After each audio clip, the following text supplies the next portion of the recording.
They stripped her gear in front of everyone, called her a fraud, a wannabe, a civilian who thought she could play soldier for a weekend, until they ripped off her tactical vest and saw the ink carved into her shoulder.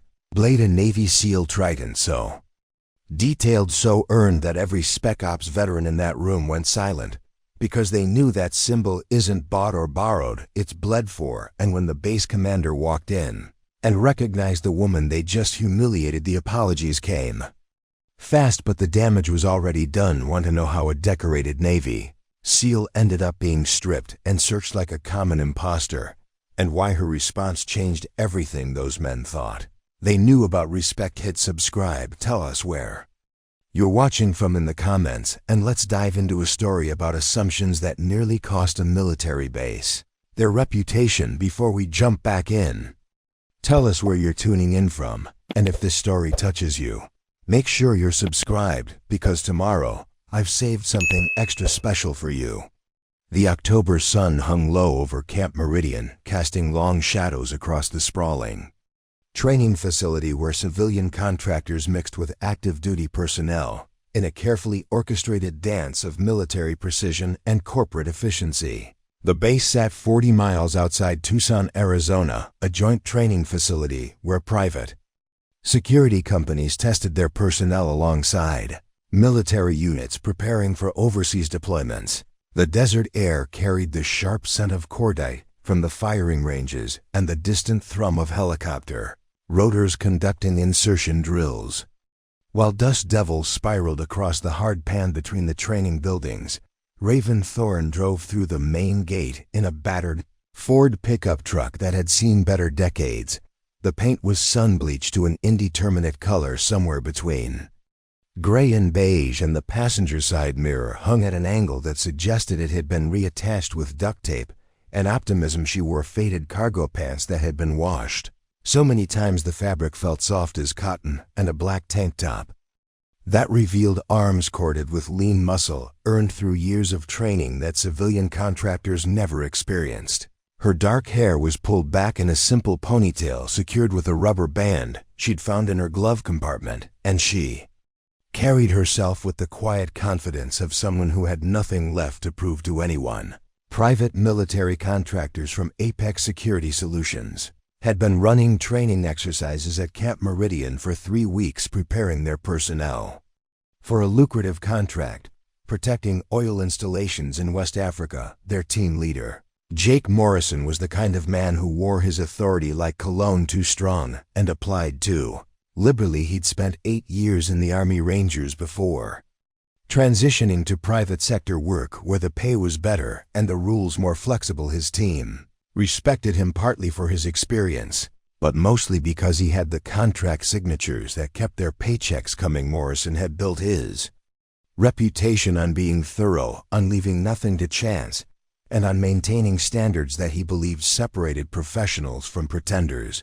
Raven walked into the equipment staging area carrying a worn duffel bag and a manila folder that looked like it had survived a deployment or two. Morrison's team was conducting their final gear inspection before the live fire exercise that would conclude their training cycle. The staging area buzzed with the controlled energy of professionals preparing for simulated combat. Tactical vests were checked and rechecked, communications equipment tested, weapons cleaned and loaded with training ammunition that left colorful marks instead of permanent damage. The men moved with practiced efficiency, each knowing their role in the complex choreography of small unit tactics. Raven approached the equipment sergeant, a weathered NCO named Davis, who managed the base's inventory of training gear with the precision of a Swiss watchmaker. She handed him her authorization papers, which had been signed by someone Morrison didn't recognize and bore stamps from offices he'd never heard of. Davis glanced at the paperwork, nodded curtly, and began pulling items from the secured storage locker's body. Armor that had been fitted specifically to her measurements, a communications headset programmed to their training frequency, and a modified M4 carbine that had been zeroed to her specifications. Morrison watched this transaction with growing irritation, partly because he hadn't been consulted about adding personnel to his team, and partly Because everything about Raven's presence felt wrong to him. She didn't carry herself like a contractor, didn't speak with the easy familiarity of someone who'd worked this circuit before, and definitely didn't look like someone who belonged on a high-speed training exercise with his carefully selected team. He prided himself on knowing everyone in the private military community, at least by reputation. And Raven Thorne was a complete unknown, which in Morrison's experience usually meant trouble. "Hold up, Davis." Morrison called out, his voice carrying the kind of authority that came from writing performance evaluations and approving bonus payments. "Who authorized additional personnel for this exercise?" Davis looked up from the equipment checklist, his expression neutral, but his posture suggesting he'd dealt with this kind of territorial dispute before authorization came down from Colonel Rodriguez's office, sir. Standard edition for the final exercise.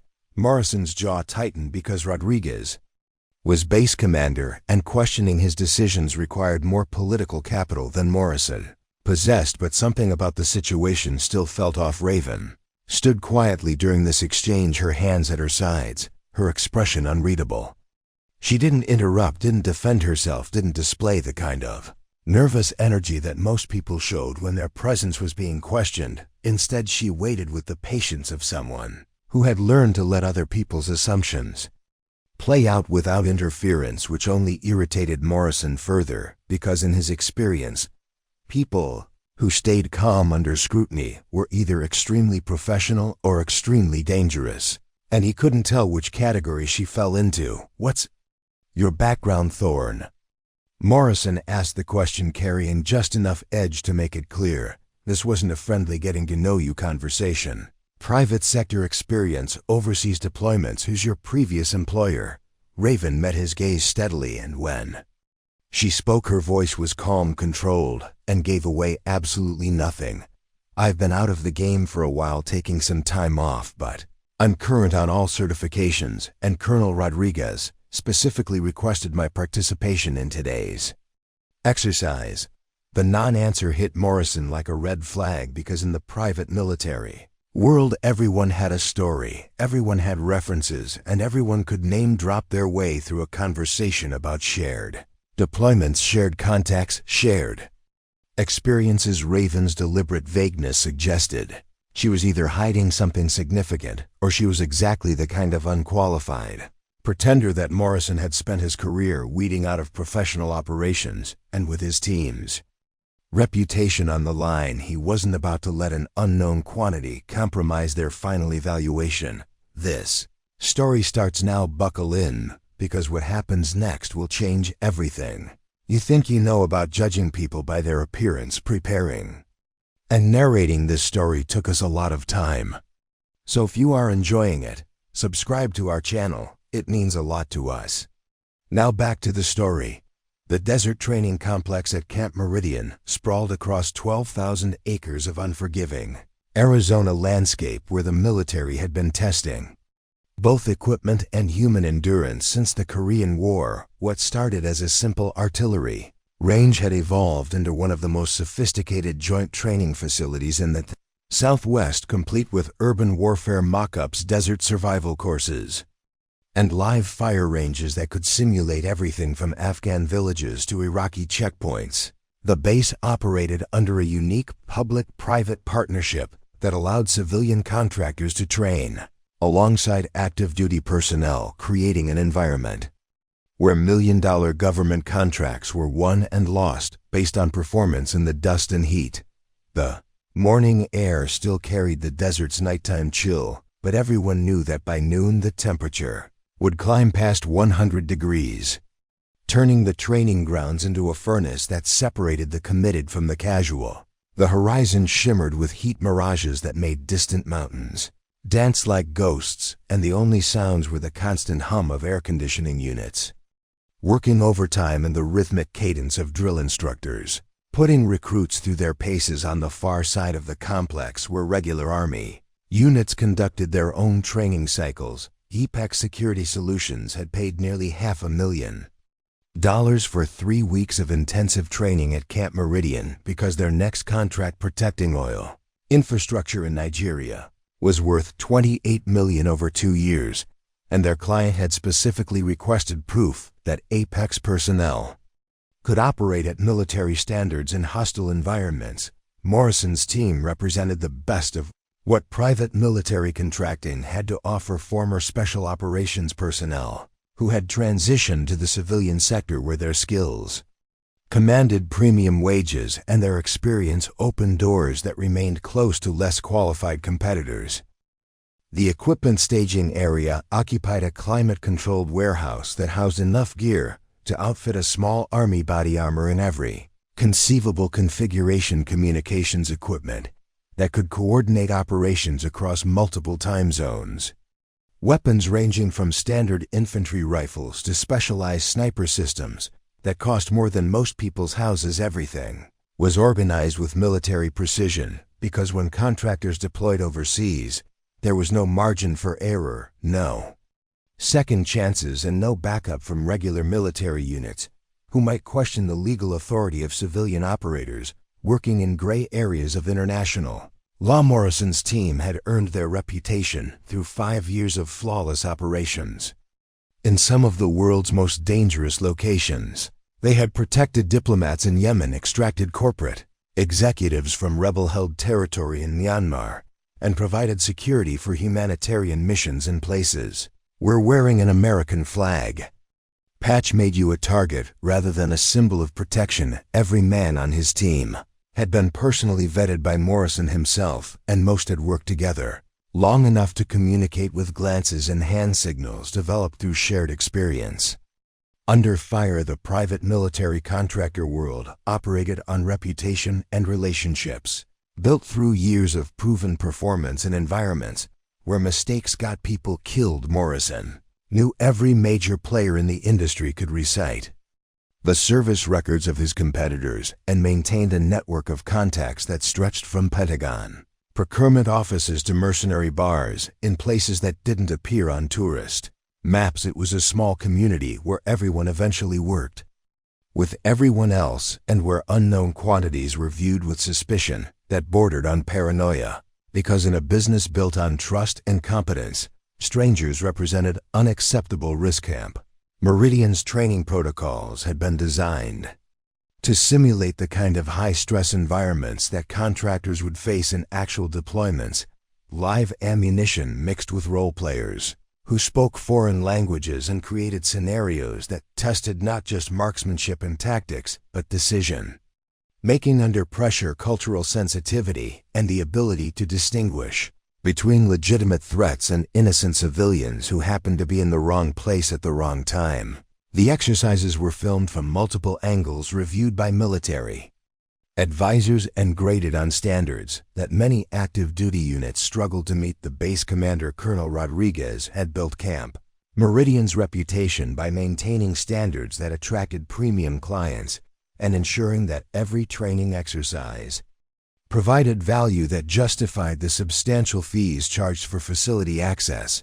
He understood that private military contractors operated in a world where competence was measured in dollars and casualties, where success meant completing missions without creating international incidents, and where failure could result in congressional hearings and canceled contracts worth hundreds of millions of dollars.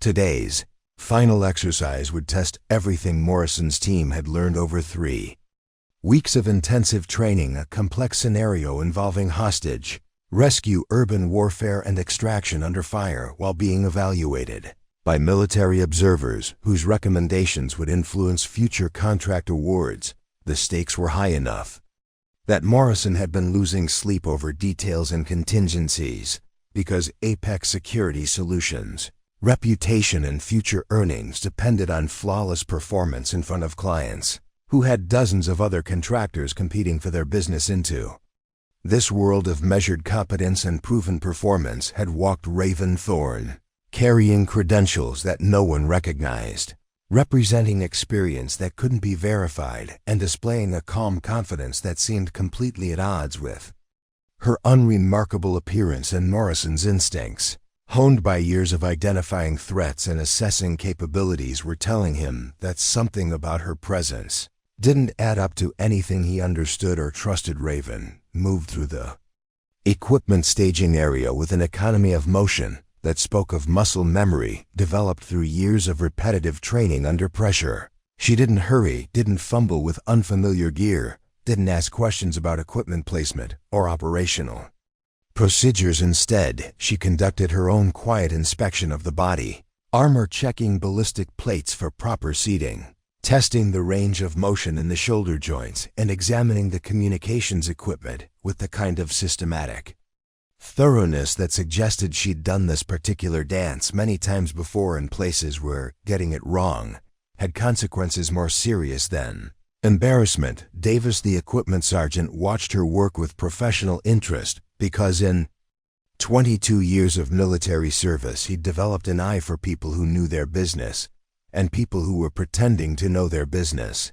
Raven fell into the first category without question. She handled the M4 carbine like it was an extension of her own body, performing a functions check that covered every moving part in less than 30 seconds. Her movements were efficient, purposeful, and completely unconscious, the way someone touches a familiar tool without needing to think about what their hands were doing. She wore no jewelry, carried no unnecessary equipment, and displayed none of the nervous energy that civilians typically exhibited when surrounded by military hardware. Her fingernails were trimmed short and practical. Her hands showed the kind of calluses that came from rope work and weapons handling, and when she adjusted the cheek rest on the rifle stock, her movements had the precision of someone who understood that millimeter adjustments could mean the difference between hitting center mass and missing the target entirely. Davis had seen thousands of contractors over the years, and most of them carried themselves with the swagger of men trying to prove they belonged in a world they'd never fully inhabited. Raven displayed none of that compensation. The tactical vest fit her like it had been custom-tailored, which, according to Davis's paperwork, it actually had been someone with significant authority had requisitioned gear specifically sized to her measurements and authorized modifications that weren't standard issue. The communications headset had been programmed with encryption codes that Davis didn't recognize, and the weapon had been zeroed using ammunition specifications that suggested someone had taken considerable time and expense to ensure everything would function exactly as she expected. During the upcoming exercise, Morrison's team members began filtering into the staging area for their final equipment check, each man carrying himself with the confident professionalism of veterans who had earned their place through combat experience rather than training certificates. Tommy Briggs had spent 6 years with the 75th Ranger Regiment before transitioning to private sector work, where his expertise in explosive ordnance disposal commanded premium rates. Danny Fletcher was former Delta Force, a quiet professional who spoke 3 languages fluently and specialized in close protection assignments that required both diplomatic skills and the ability to kill someone with improvised weapons. Carlos Mendoza had served 2 tours with Marine Force Recon before discovering that private military work paid 5 times what the government offered for the same skill set. Each man nodded respectfully to Raven when introduced, but their eyes carried the skeptical evaluation of professionals assessing a new teammate about whom they knew nothing in a business where trust was literally a matter of life and death. Unknown quantities represented unacceptable risk, especially when contracts worth millions of dollars depended on flawless team performance under conditions that left no room for amateur mistakes or personality conflicts that could compromise mission success. Raven acknowledged their introductions with the same quiet courtesy she'd shown everyone else, but she didn't attempt to establish credentials through war stories or shared acquaintances, didn't name-drop previous employers or deployment locations, didn't engage in the kind of professional small talk that contractors typically use to establish their bona fides within the community. Instead, she focused on equipment preparation with single-minded intensity that suggested she approached every task with the same methodical attention to detail. Her duffel bag contained personal gear that told its own story. without requiring explanation, a sleeping bag that had been compressed and recompressed. So many times the fabric showed permanent creases.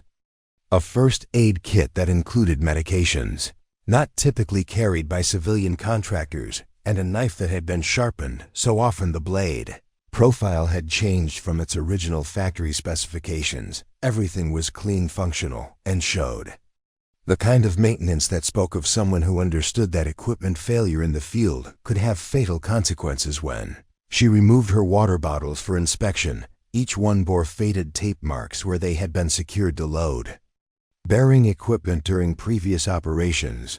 The tape residue formed patterns that experienced veterans would recognize as the ghost signatures of long-range patrol configurations used by units that operated far from resupply points for extended periods. The bottles themselves were military issue, but old enough to predate the current generation of tactical gear, suggesting they had been acquired during actual military service rather than purchased from civilian surplus outlets. Morrison watched these details accumulate with growing frustration because everything about Raven's behavior and equipment suggested genuine military experience, but her paperwork told him nothing about where that experience had been gained or under what circumstances she had acquired the kind of muscle memory that only came from years of repetitive training under stress. Her age suggested she could have served during the height of operations in Iraq and Afghanistan, but her reluctance to discuss her background made verification impossible through normal channels. The mystery deepened when Fletcher attempted to engage her in conversation about previous deployments, using the kind of casual references that veterans typically used. To establish common ground, he mentioned specific forward operating bases in Afghanistan, equipment manufacturers whose gear had proven reliable under combat conditions, and the peculiar challenges of operating in desert environments where sand infiltrated everything from weapons to communications equipment. Raven responded with the kind of non-committal acknowledgments that could have indicated either familiarity or polite ignorance, leaving Fletcher unable to determine whether she was being professionally discreet or simply uninformed. Briggs tried a different approach, asking technical questions about explosive ordnance disposal procedures that any contractor working oil field security would need to understand. Raven's answers demonstrated comprehensive knowledge, but she delivered information without the personal anecdotes that usually accompanied such expertise. She knew blast patterns and safety distances, spoke fluently about different types of improvised explosive devices, and understood complex detonation sequences. But she discussed these topics with the detached precision of someone reciting technical manuals rather than sharing hard-won experience. Mendoza tested her knowledge of close protection protocols, the specialized skills required for protecting high-value targets in hostile environments where threats could come from any direction at any time. Her responses indicated sophisticated understanding of advanced planning, route security, and emergency evacuation procedures, but again, she provided information without context, without stories that would have established when and where she had learned these skills. The absence of personal details made her expertise seem somehow theoretical despite its obvious depth and accuracy. As the morning progressed, Morrison's unease intensified because every interaction with Raven revealed competence without context, knowledge without credentials, and professional behavior that couldn't be traced to any verifiable source. In a world where reputation was built through documented performance and relationships established through shared hardship, she represented an anomaly that challenged everything he thought he understood about how the private military community operated and functioned. Morrison made his decision while watching Raven perform a communications check that revealed her familiarity with radio protocols. Most contractors never learned the way she adjusted frequencies, spoke in abbreviated transmissions, and used authentication codes, suggested training that went far beyond what civilian security companies typically provided their personnel. But without verification of her background, Morrison couldn't risk his team's reputation on assumptions. No matter how professional she appeared to be, the upcoming exercise would be observed by potential clients. military advisors and Apex Security Solutions executives whose evaluations would determine future contract awards. Worth millions of dollars. Thorne, I need to see your actual credentials before we proceed with the exercise. Morrison announced, his voice carrying the authority of someone who had never been questioned about personnel decisions, the paperwork. Davis doesn't include your service record, previous employer information or Morrison watched these details accumulate with growing frustration because everything about Raven's behavior and equipment suggested genuine military experience, but her paperwork told him nothing about where that experience had been gained or under what circumstances she had acquired the kind of muscle memory that only came from years of repetitive training under stress. Her age suggested she could have served during the height of operations in Iraq and Afghanistan, but her reluctance to discuss her background made verification impossible through normal channels. The mystery deepened when Fletcher attempted to engage her in conversation about previous deployments, using the kind of casual references that veterans typically used. To establish common ground, he mentioned specific forward operating bases in Afghanistan, equipment manufacturers whose gear had proven reliable under combat conditions, and the peculiar challenges of operating in desert environments where sand infiltrated everything from weapons to communications equipment. Raven responded with the kind of non-committal acknowledgments that could have indicated either familiarity or polite ignorance, leaving Fletcher unable to determine whether she was being professionally discreet or simply uninformed. Briggs tried a different approach, asking technical questions about explosive ordnance disposal procedures that any contractor working oil field security would need to understand. Raven's answers demonstrated comprehensive knowledge, but she delivered information without the personal anecdotes that usually accompanied such expertise. She knew blast patterns and safety distances, spoke fluently about different types of improvised explosive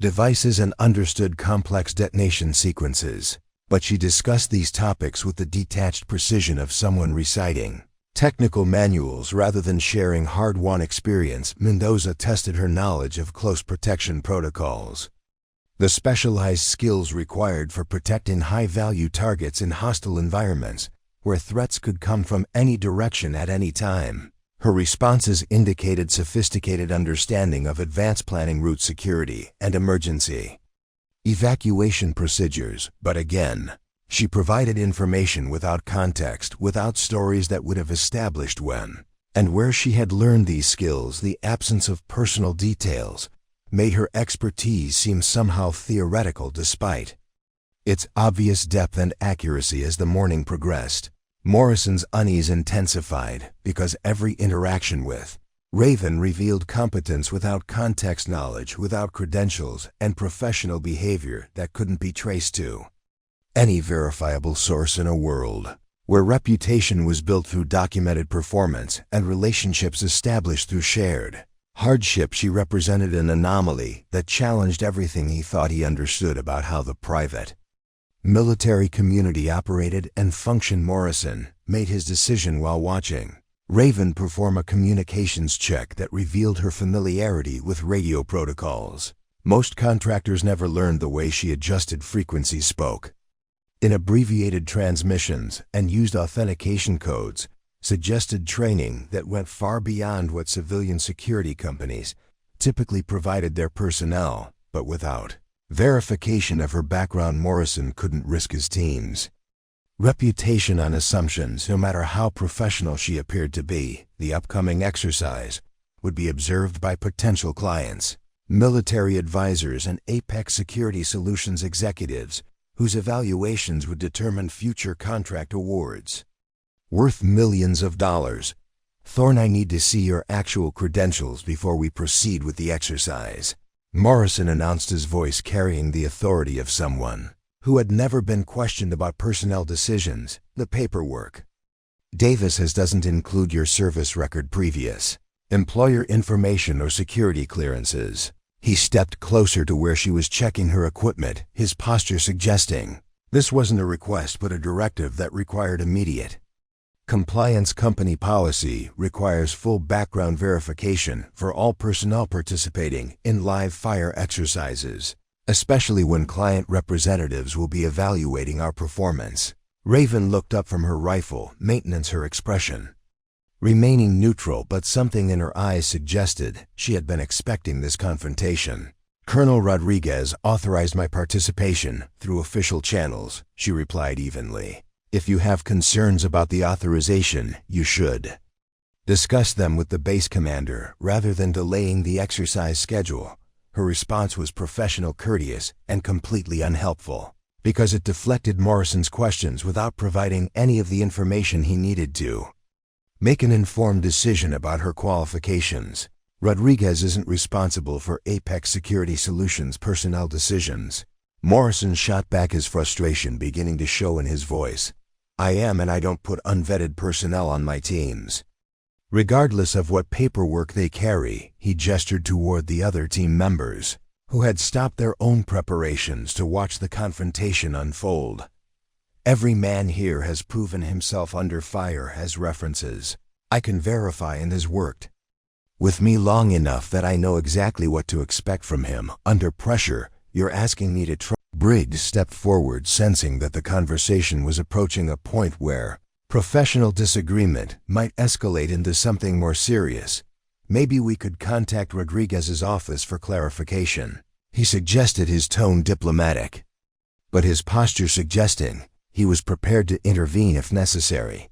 Get some additional background information that would satisfy everyone's concerns about team composition and operational security. His suggestion offered a face-saving compromise that might diffuse the growing tension without requiring either party to back down completely. Morrison considered the suggestion, but rejected it because contacting Rodriguez would imply that he couldn't manage his own personnel decisions and might damage Apex's relationship with base leadership if the colonel interpreted such contact as questioning his judgment about authorized participants. No, he said firmly.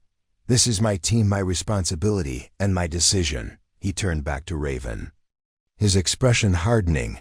Either provide verifiable information about your background or turn in the gear and leave the exercise to qualified personnel.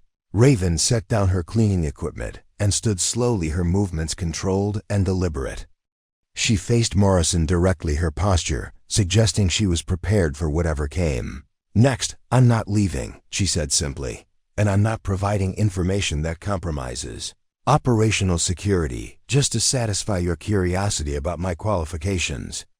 The finality in her voice made it clear that she had drawn a line that she wouldn't cross. Regardless of the consequences, Morrison realized that he had reached a decision point that would define his authority over team composition and establish precedent for future personnel conflicts. If he backed down now, his leadership would be questioned by team members who expected him to maintain standards and make hard decisions. If he escalated the confrontation, he risked creating an incident that could damage Apex's relationship with Camp Meridian and potentially cost the company future training opportunities. Fine, Morrison said, his voice carrying the cold anger of someone who felt his authority had been challenged publicly. We'll settle this right now. He looked around the staging area at his team members, Davis and the few other personnel who had gathered to watch the confrontation. If you want to participate in this exercise, you'll submit to the same security screening that every other team member has undergone. His smile was neither friendly nor reassuring. Starting with a complete gear inspection to verify that everything you're carrying matches your supposed qualifications. The staging area fell silent as Morrison's ultimatum hung in the air like smoke from a discharged weapon. Other contractors who had been conducting their own equipment preparations stopped what they were doing and turned their attention to the confrontation unfolding near the weapons rack. Word spread quickly through the facility's informal communication network, and within minutes, personnel from other training teams began finding reasons to pass through the staging area, curious about the dispute that had brought Apex Security Solutions preparation to a complete halt. Morrison stepped closer to Raven, his body language shifting from professional disagreement to something approaching confrontation. Strip down to base layer clothing and lay out every piece of personal equipment for inspection, he commanded, his voice carrying the authority of someone who had never been refused. If you're legitimate, then you have nothing to hide. And if you're not, then we'll find out before you endanger my team. Demand was deliberately humiliating, designed to force compliance through embarrassment rather than logic, but Raven's expression remained unchanged, as if she had expected exactly this escalation. Briggs shifted uncomfortably because the situation was moving beyond professional personnel management into territory that felt personal and vindictive. Morrison, maybe we should handle this privately, he suggested quietly, but his team leader waved him off with a sharp gesture that indicated that time for diplomatic solutions had passed. Morrison had made his decision and was committed to seeing it through, regardless of the potential consequences for team cohesion or facility relationships. Everyone here needs to see what happens when someone tries to infiltrate a professional operation with fake credentials, Morrison announced to the growing audience of contractors and base personnel. This is about maintaining standards that keep people alive in hostile environments. His voice carried the conviction of someone who believed he was protecting not just his team, but the entire industry from dangerous pretenders who could get real professionals killed through incompetence or deception. Fletcher moved closer to Davis behind the equipment counter, his expression troubled by the public nature of what was essentially an employment dispute. This seems excessive, he muttered, but Davis just shrugged, because as supply NCO he had no authority over contractor personnel decisions, and Morrison's reputation for thorough vetting was one of the reasons Apex Security Solutions maintained its premium status within the industry, even if his methods sometimes created more drama than necessary. Raven began removing her tactical vest with the same methodical precision she had shown during equipment preparation. Her movements were neither hurried nor reluctant, just efficient completion of an unpleasant but necessary task. She folded the vest neatly and placed it on the equipment table, then removed her communications headset and added it to the growing pile of gear that represented thousands of dollars worth of specialized equipment configured specifically for her use during the exercise. Keep going, Morrison directed, his tone suggesting he was enjoying the demonstration of authority. Everything comes off for inspection, including personal items that aren't part of the standard equipment loadout. He gestured toward her cargo pants, which contained multiple pockets that could conceal unauthorized equipment. We need to verify that you're not carrying anything that could compromise operational security or team safety during live fire exercises. The audience around the staging area continued to grow as word spread about the confrontation. A mixture of contractors from other teams, base personnel who had administrative duties in the area, and a few military advisors who were supposed to observe the upcoming exercise. Several people began taking photographs with their phones because public disputes between contractors were rare enough to be newsworthy within the small community of people who worked at facilities like Camp Meridian. Mendoza stepped forward, his expression showing concern about the situation's trajectory. Morrison, this is getting out of hand, he said quietly. Whatever issues we have with personnel authorization can be resolved without creating a public spectacle. But Morrison was beyond listening to advice from subordinates, because backing down now would undermine his authority and potentially damage his reputation among clients who expected strong leadership and decisive action from team commanders. Raven removed her cargo pants, revealing athletic shorts underneath her legs showed the kind of muscle definition that came from years of intensive physical training, but also bore several scars that told stories she hadn't shared with anyone in the staging area. A long, thin mark along her left shin suggested a close encounter with shrapnel or debris, while a circular scar on her right thigh looked like it might have come from a bullet wound, though without medical examination, it was impossible to determine the exact cause or circumstances. Those are interesting souvenirs, Morrison commented, his tone carrying mockery designed to provoke a response. Care to explain how a civilian contractor acquired what looks like combat injuries? He was fishing for information that would either validate her claims of military service or expose her as someone who had acquired scars through accidents or other non-combat circumstances that wouldn't qualify her for the kind of high-risk operations that Apex specialized in. The tank top came off next, revealing more scars across her back and shoulders, along with muscle development that suggested someone who had spent considerable time carrying heavy loads over difficult terrain. Her physical condition was clearly exceptional, but Morrison had seen plenty of contractors who maintained excellent fitness without possessing the kind of combat experience that would qualify them for premium operations in hostile environments. Physical fitness alone wasn't sufficient evidence of operational competence. Turn around, Morrison ordered, his voice carrying the cold authority of someone conducting a criminal investigation rather than a personnel screening. Let's see what other stories your body might tell about your supposed military background. The request was deliberately degrading, designed to humiliate rather than inform, but Raven complied without protest, rotating slowly to display the various scars that marked her back, shoulders, and arms like a roadmap of violent encounters. Fletcher leaned over to Briggs again, his voice barely audible. "Those aren't training scars," he whispered, because his own Delta Force background had given him extensive experience with combat injuries and their typical patterns. "That's blast damage, fragmentation wounds, and what looks like at least 2 bullet impacts." But Morrison was too focused on his performance of authority to pay attention to professional observations from team members who might have valuable insights about what they were witnessing.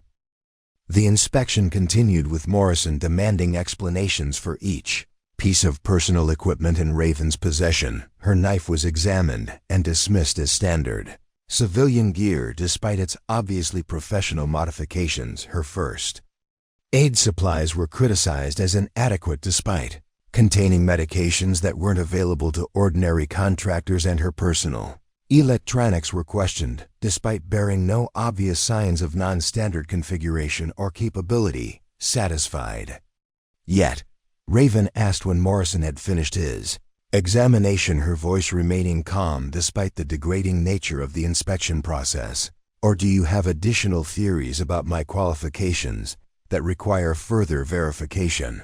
The question was delivered without sarcasm or anger, just professional inquiry about whether the humiliation had served its intended purpose of forcing her withdrawal from the exercise. Morrison was preparing his response when Davis suddenly straightened behind the equipment counter, his expression changing from bored observation to sharp attention. "Ma'am," he said quietly, his voice carrying a tone of respect that hadn't been present during the earlier interactions. "You might want to adjust your tank top strap." The suggestion seemed innocuous, but something in his voice made everyone in the staging area turn their attention to whatever had caught the experienced NCO's notice. Raven glanced down and realized that the inspection had pulled her clothing slightly out of position, revealing the edge of something that had been carefully concealed beneath the fabric of her tank top. She reached up to adjust the strap, but the damage had already been done, because Davis had 22 years of military experience and an eye for details that most people missed, and what he had seen in that brief moment changed everything about how he understood the woman who had been standing quietly under Morrison's interrogation. "Wait," Davis said, his voice carrying new authority that came from sudden recognition. "Don't move." He stepped around the equipment counter, his posture transformed from casual observer to someone who had just realized he was witnessing something significant. "That ink on your shoulder, what unit insignia is that?" The question was delivered with the kind of professional curiosity that suggested he already suspected the answer, but needed confirmation before drawing conclusions. Morrison turned his attention to whatever had captured Davis's focus, annoyed that his carefully orchestrated demonstration of authority was being interrupted by irrelevant observations about personal tattoos. "What does it matter what kind of decoration she's carrying?" he snapped, but Davis ignored him completely, his attention fixed on the partially visible marking that Raven's shifted clothing had revealed to his experienced eye the staging area fell, completely silent as everyone present realized that something important was happening, something that went beyond Morrison's personnel dispute, and touched on matters that none of them fully understood yet, but which clearly carried significance that exceeded anything they had witnessed during the mornings. Confrontations and equipment preparation. Staff Sergeant Marcus Webb had been walking past the staging area on his way to the communications bunker when the commotion caught his attention, but unlike the other curious observers who had gathered to watch Morrison's public confrontation, Webb brought 24 years of Navy experience to his observation of the situation unfolding around the equipment tables. His background included 8 years with Naval Special Warfare Command, where he had served as communications specialist for teams whose existence wasn't acknowledged in official records and whose operations were briefed only to personnel with clearances that exceeded what most base personnel possessed. Webb recognized the shift in Davis's demeanor immediately because he had seen that particular expression before: the sudden straightening of posture, the narrowed focus of attention, the careful modulation of voice that indicated someone had just encountered something unexpected and significant in a context where such encounters were both rare and potentially important. Davis was staring at something on Raven's shoulder with the kind of intensity that suggested recognition rather than curiosity, and Webb's own experience with classified unit insignia made him acutely aware that such recognition usually carried implications that exceeded casual interest. Moving closer to get a better view of whatever had captured Davis's attention, Webb positioned himself where he could observe both the partially visible marking on Raven's shoulder and the reactions of the people around her, who were beginning to realize that the morning's personnel dispute might be more complicated than anyone had initially understood. The staging area buzzed with whispered conversations as contractors and base personnel tried to understand what had transformed a routine disagreement about credentials into something that felt charged with significance none of them could fully grasp.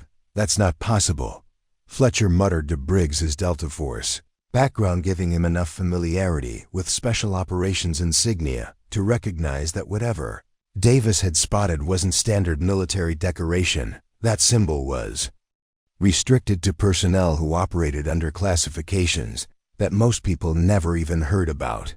His voice carried the kind of careful neutrality that veterans used when discussing topics that might still be subject to security restrictions. Even years after the fact, Webb stepped forward, his own recognition crystallizing as he got a clearer view of the intricate design. That Raven's shifted clothing had partially revealed the tattoo was small, precise, and executed with the kind of detail that suggested it had been done by someone who understood both the significance of the imagery and the importance of getting every element exactly right. It wasn't the kind of decoration that someone acquired casually or had applied by random tattoo artists without understanding what the symbols represented. "Ma'am," Webb said quietly, his voice carrying the respectful tone that Navy personnel used when addressing someone whose rank or position commanded immediate deference. "That's a very distinctive piece of artwork you're carrying." He paused briefly, allowing his words to carry weight before continuing. "Not many people are authorized to wear those particular symbols, and even fewer would choose to make them permanent." His statement was carefully worded to avoid direct accusations, while making it clear that he understood the implications of what he was observing. Raven turned her attention to Webb, her expression remaining neutral, but something in her eyes suggested she recognized him as someone who might understand contexts that the other people in the staging area couldn't grasp. "It represents service," she said simply, her voice carrying no elaboration or explanation that might satisfy the growing curiosity of the audience that continued to gather around the equipment tables, where Morrison's inspection had transformed into something approaching a revelation. "Service with whom?" Webb pressed his tone, remaining respectful but carrying the kind of professional curiosity that indicated he wasn't going to be satisfied with vague generalities, because that particular combination of symbols has very specific meaning within certain communities, and those communities tend to keep careful track of who belongs and who doesn't. He gestured slightly toward the tattoo without pointing directly at it, because drawing additional attention to classified insignia could create problems for everyone involved, including innocent bystanders. Davis stepped closer, his own recognition becoming more confident as he studied the partially visible design. "I've seen similar ink twice before," he said quietly, his voice directed toward Webb rather than the larger audience. "Both times on personnel who were attached to units that didn't exist according to official records." His statement was delivered with the careful precision of someone who understood that discussing classified operations required extreme discretion, even in unofficial conversations. Webb nodded slowly because his own experience had included encounters with operators whose official records bore no resemblance to their actual service histories, and whose personal decorations often provided the only reliable indicators of what they had actually accomplished during careers that remained hidden behind layers of classification and compartmentalized access. Those units recruited from conventional forces, but operated under authorities that bypassed normal military command structures. He said carefully. Morrison listened to this exchange with growing frustration, because the conversation was moving into territory that he didn't understand and couldn't control. His expertise lay in conventional military operations and private sector contracting, not in the shadowy world of special operations that apparently operated according to rules he hadn't been taught during his Ranger training. "What exactly are you people talking about?" he demanded, his voice carrying irritation at being excluded from discussions about his own team member. "We're talking about the possibility that your personnel screening might have missed some important details," Webb replied diplomatically, his tone suggesting that Morrison's aggressive approach to the situation might have been based on incomplete information. "Certain types of military service don't appear in records that civilian contractors typically have access to, and the personnel who perform that service often maintain operational security practices long after they've transitioned to civilian careers." Fletcher moved closer to examine the tattoo himself, his Delta Force background providing him with enough knowledge of special operations insignia to recognize elements that civilian contractors wouldn't understand. "Those aren't standard Navy symbols," he observed quietly. "They're specific to units that operated under direct presidential authority during periods when conventional military forces weren't authorized to engage in certain types of operations." His assessment was delivered with the careful neutrality of someone who understood that discussing such matters required extreme discretion. Briggs joined the growing circle of observers, his Ranger background giving him limited familiarity with special operations communities, but enough experience to recognize that the conversation had moved beyond anything covered in conventional military training. "How do we verify something like that?"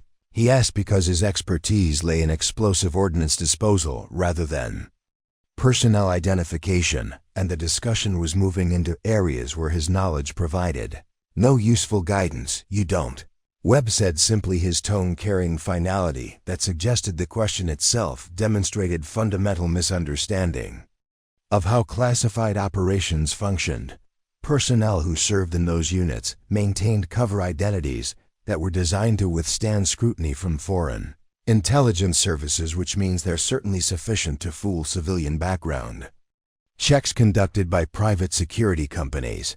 He paused to let this information settle before continuing. "The only way to verify such service is through channels that require clearances most people don't possess." Davis retrieved a field manual from behind the equipment counter and began flipping through pages that contained illustrations of various military insignia. His movements were methodical as he searched for references that might provide official confirmation of what his experience suggested about the symbols he had observed on Raven's shoulder. "Here," he said finally, pointing to a page that contained generic descriptions of naval special warfare insignia, "but this doesn't include the specific variations that were used by units whose existence wasn't acknowledged." Webb examined the manual pages that Davis indicated but shook his head because official publications necessarily omitted details about operations and units that remained classified long after the personnel who had served in them transitioned to civilian careers. Those symbols exist in documents that aren't available through normal military channels, he explained, and the people who wear them usually don't discuss where they acquired the right to do so. The staging area had become crowded with observers who sensed that something significant was happening, even if they couldn't understand the technical details of the discussion about classified insignia and unacknowledged military units. Morrison found himself in the uncomfortable position of having initiated a confrontation that was revealing his own limitations rather than exposing problems with Raven's credentials. His aggressive approach to personnel screening was beginning to look like amateur hour compared to the sophisticated understanding that Webb and Davis brought to the situation. "So you're saying she might actually be qualified for this kind of work?" Mendoza asked, his Marine Force recon background giving him enough familiarity with special operations to understand that the conversation had moved far beyond anything he had encountered during conventional military service. "And we've been questioning someone who operated at classification levels that none of us have ever been exposed to." Webb's expression suggested that such a conclusion was not only possible, but increasingly probable based on the evidence they had observed during Morrison's inspection. "I'm saying that certain types of military service create personnel whose capabilities far exceed what their official records indicate," he said carefully.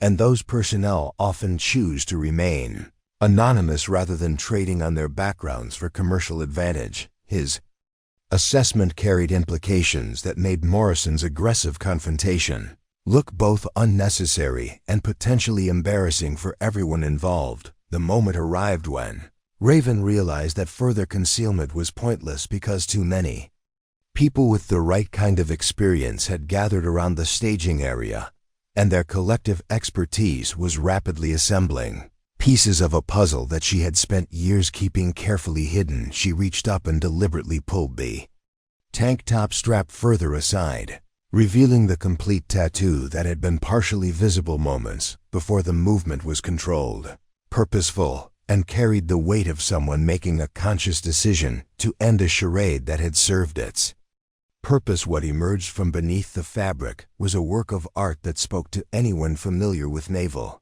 special warfare communities. The central element was a trident executed in precise black ink, with each tine rendered in perfect detail. But this wasn't the standard Navy SEAL trident that most people recognize from recruiting posters and Hollywood movies. This version carried modifications that marked it as belonging to a specific era and a particular type of operations that had been conducted under authorities that civilian contractors never encountered. Surrounding the Trident were elements that told their own stories to those qualified to read them, an anchor that represented maritime operations but with chains that indicated assignments involving prisoner extraction or hostage rescue, a skull that wasn't merely decorative but carried specific meaning within communities that dealt with direct action missions where survival wasn't guaranteed, and wings that suggested air operations but with details that indicated high-altitude, low-opening insertions into denied territory where conventional military forces couldn't operate. Webb's breath caught because he recognized not just the symbols, but their specific configuration, which indicated service with development group units that recruited from conventional SEAL teams but operated under different rules with different authorities and different mission parameters. "That's not just Navy special warfare," he said quietly, his voice carrying the reverence that veterans reserved for operations they had heard about but never been cleared to discuss. "That's DevGru Inc. from the era when they were operating under presidential finding authorities." Davis stepped back involuntarily, because his 22 years of military service had included encounters with personnel from units whose existence was compartmentalized even within the special operations community. But he had never expected to meet someone who carried the permanent markings that identified them as members of the most elite operational units in American military history. "Ma'am," he said, his voice carrying formal respect that hadn't been present during any of the morning's earlier interactions. "I apologize for not recognizing your status immediately." The tattoo's details became more apparent as observers moved closer, each element revealing additional layers of meaning that spoke to specific types of training and operational experience that exceeded anything available through conventional military channels. Below the Trident, a small Roman numeral indicated the specific team within the development group, while a series of stars marked successful operations in theaters that remained classified. Decades after their completion, the artwork was subtle enough to pass casual inspection, but detailed enough to provide verification for anyone with the knowledge to interpret its significance. Fletcher examined the ink with the kind of professional attention that his Delta Force background had taught him to apply to anything involving special operations personnel. "Those stars represent confirmed kills in direct action missions," he observed quietly, his voice carrying the matter-of-fact tone that operators used when discussing professional accomplishments that civilian populations couldn't fully comprehend. "And that configuration indicates operations in multiple theaters during the peak operational tempo of the global war on terror." Briggs found himself staring at markings that represented a level of military service that exceeded anything he had encountered during his Ranger career. The precision of the artwork, combined with the specific symbolism, created a credential that couldn't be faked by civilians who wanted to appear more qualified than their actual experience warranted. "How many operations does something like that represent?" he asked, because his explosives background had never brought him into contact with personnel who operated at the classification levels that the tattoo seemed to indicate, enough to earn the right to never talk about them. Webb replied, his tone suggesting that specific numbers were less important than the fact that someone had survived long enough in that environment to transition to civilian life with their sanity and their operational security practices intact. DevGru personnel typically rotated through assignments that involved the highest risk missions with the lowest probability of official acknowledgement if things went wrong. Morrison stared at the revealed tattoo with growing realization that his aggressive personnel screening had not only been unnecessary but potentially damaging to relationships that extended far beyond his immediate team. The woman he had publicly humiliated in front of base personnel and other contractors had apparently served in units whose operational capabilities made his Ranger background look like basic training. "This changes things," he said quietly, his voice lacking the authority that had characterized his earlier pronouncements. Mendoza studied the intricate details of the artwork with the kind of professional curiosity that his Marine Force recon experience had developed for understanding how different special operations communities marked their personnel. "Those aren't symbols that someone acquires by accident," he observed, "and they're not the kind of thing that people wear unless they've earned the right through service that most military personnel never experience." The staging area had become completely silent as the implications of the revealed tattoo settled over the assembled observers. Everyone present understood that they were witnessing something extraordinary, not just because of what the symbols represented, but because of the circumstances under which they had been revealed. Raven had endured Morrison's interrogation and public humiliation without once mentioning credentials that would have ended the confrontation before it began. Webb retrieved his phone and began photographing the tattoo from multiple angles, his movements careful and deliberate, because documentation of such markings required precision that captured every detail without creating security risks for the person wearing them. "With your permission, ma'am, I'd like to forward these images to some people who can provide official verification of what we're looking at," he said, his tone indicating that such verification would carry weight that exceeded anything available through normal contractor channels. "That won't be necessary," Raven replied, her voice carrying calm authority that hadn't been present during any of her earlier interactions with Morrison's aggressive questioning. Colonel Rodriguez has access to whatever verification he requires, and today's exercise will provide adequate demonstration of operational capabilities for anyone who needs additional confirmation. Her response suggested that she considered the matter closed despite the obvious curiosity of the people gathered around. Her Davis began connecting dots that his experience had provided about personnel who transitioned from classified military service to civilian careers without trading on their backgrounds for commercial advantage. You've been working civilian jobs since you got out, he said, the statement carrying understanding rather than surprise. Maintaining operational security, even when it cost you opportunities that your actual qualifications would have provided. The revelation transformed everything about how the morning's events were perceived by everyone who had witnessed Morrison's confrontation. What had appeared to be aggressive but necessary personnel screening now looked like amateur hour harassment of someone whose service record exceeded the combined experience of everyone else in the staging area. The public nature of the humiliation made the situation worse because word would spread quickly through the contractor community about how Apex Security Solutions had treated a DevGru veteran. Fletcher shook his head in disbelief because his Delta Force background had taught him to recognize the rarity of encountering personnel who had served in units that operated at the highest classification levels. How many people transition out of DevGru and choose to work anonymously rather than cashing in on their backgrounds? He asked because his own experience suggested that most special operations veterans leverage their service records for maximum commercial advantage. In the private sector, the smart ones. Webb answered, his tone carrying respect for operational security practices that extended long after military service had ended, because the missions they conducted were designed to remain classified indefinitely, and discussing them for commercial purposes would compromise ongoing operations or endanger personnel who are still active.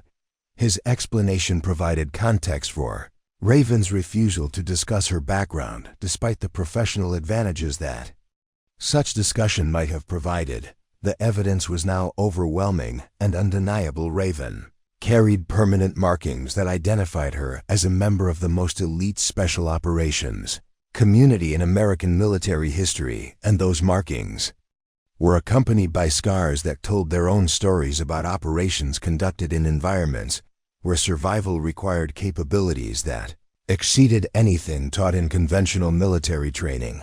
Morrison's personnel screening had not revealed an unqualified pretender, but had instead exposed his own limitations in recognizing excellence that chose to remain hidden. Rather than seeking recognition or commercial advantage, the sound of approaching footsteps carried a distinctive rhythm that every military person in the staging area recognized immediately. The measured cadence of polished boots on concrete that announced the arrival of someone whose presence demanded attention without requiring announcement. Colonel James Rodriguez moved through the facility with the kind of authority that came from 32 years of military service, including assignments that had taken him from conventional infantry command to positions within the special operations community that few officers ever experienced. Rodriguez had been monitoring the morning's activities through reports from his staff, who had grown increasingly concerned about the confrontation developing in the equipment staging area. What had started as routine pre-exercise preparations had escalated into a public dispute that threatened to disrupt carefully planned training schedules and potentially damage relationships between base command and civilian contractors whose fees helped fund facility operations. His decision to intervene personally reflected both his responsibility for maintaining order and his specific knowledge about personnel authorizations that exceeded what contractor team leaders typically accessed. The colonel's appearance in the staging area created an immediate transformation in the atmosphere. Conversation stopped mid-sentence. Personnel straightened to positions of attention, and the casual chaos of equipment preparation gave way to the kind of formal order that military facilities maintained when senior officers were present. Rodriguez possessed the kind of presence that commanded respect through competence rather than rank. His uniform bore the understated indicators of someone who had earned his position through operational experience rather than administrative advancement. Morrison felt his confidence evaporate as he realized that his personnel dispute had attracted the attention of the base commander, whose approval was essential for future training contracts. Worth millions of dollars to Apex Security Solutions, the public nature of the confrontation meant that Rodriguez had undoubtedly received detailed reports about how Morrison had handled the situation, and those reports would influence decisions about whether Apex would be invited back for future training opportunities that formed the foundation of the company's business model. Gentlemen, Rodriguez said, his voice carrying the calm authority of someone who had managed far more serious crises than personnel disputes between contractors. I understand there's been some confusion about today's exercise participants. His tone suggested that he considered the matter a minor administrative issue rather than a serious problem, but everyone present understood that senior officers often used understatement to express disapproval more effectively than direct criticism. Webb stepped forward because his naval special warfare background had taught him to recognize when situations required intervention from someone with appropriate knowledge about classified personnel matters. Colonel, we've discovered that Ms. Thorne carries credentials that weren't immediately apparent during standard contractor screening procedures. His carefully worded explanation avoided specific details about classified insignia, while indicating that the morning's confrontation had revealed information that changed the context.